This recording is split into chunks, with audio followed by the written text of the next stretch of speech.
ಈಗ ಇಂದಿನ ಪತ್ರಿಕೆಗಳ ಇಣುಕು ನೋಟ.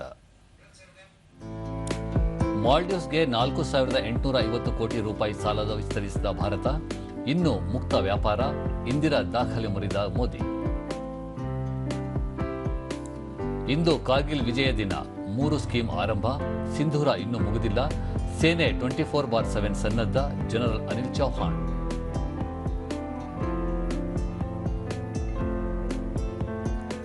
ದೇಶಾದ್ಯಂತ ಮತದಾರರ ಪಟ್ಟಿ ಪರಿಷ್ಕರಣೆ, ಕೇಂದ್ರ ಚುನಾವಣಾ ಆಯೋಗದಿಂದ ಮಹತ್ವದ ನಿರ್ಧಾರ.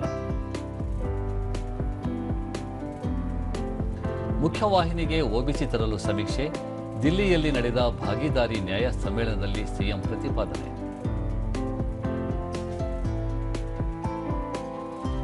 ಇಂದಿನಿಂದ ಫಿಡೆ ವಿಶ್ವಕಪ್ ಫೈನಲ್, ಭಾರತದ ದಿವ್ಯಾ ಕೊನೇರು ಮುಖಾಮುಖಿ, 3 ದಿನಗಳ ಪಂದ್ಯ.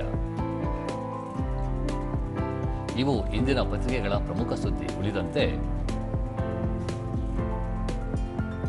ಗೀತೆಯ ಸಂದೇಶ ಸಮಾಜಕ್ಕೆ ದಾರಿದೀಪ, ಶ್ರೀಕೃಷ್ಣ ಜನ್ಮಾಷ್ಟಮಿ ಮಂಡಲೋತ್ಸವಕ್ಕೆ ರಾಜ್ಯಪಾಲರಿಂದ ಚಾಲನೆ. ಬೆಂಗಳೂರಿನ ಬಿ ಖಾತಾ ಇನ್ನು ಮುಂದೆ ಎ ಖಾತಾ, ಅಧಿಕೃತವಾಗಿ ಆದೇಶ ಹೊರಡಿಸಿದ ಸರ್ಕಾರ.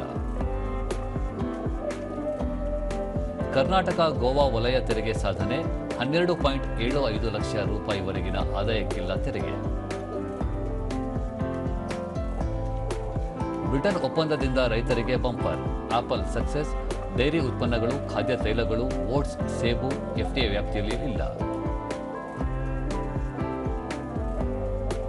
ಭಾರೀ ಮಳೆ, ರಾಜ್ಯದ ಹಲವೆಡೆ ಪ್ರವಾಹ ಭೀತಿ, ಹೊನ್ನಾವರದಲ್ಲಿ 10 ಕಾಳಜಿ ಕೇಂದ್ರದಲ್ಲಿ 136 ಜನರಿಗೆ ಆಶ್ರಯ, ಕುಮಟಾದ ದುಬಾರಿ ಘಟ್ಟದಲ್ಲಿ ಭೂಕುಸಿತ.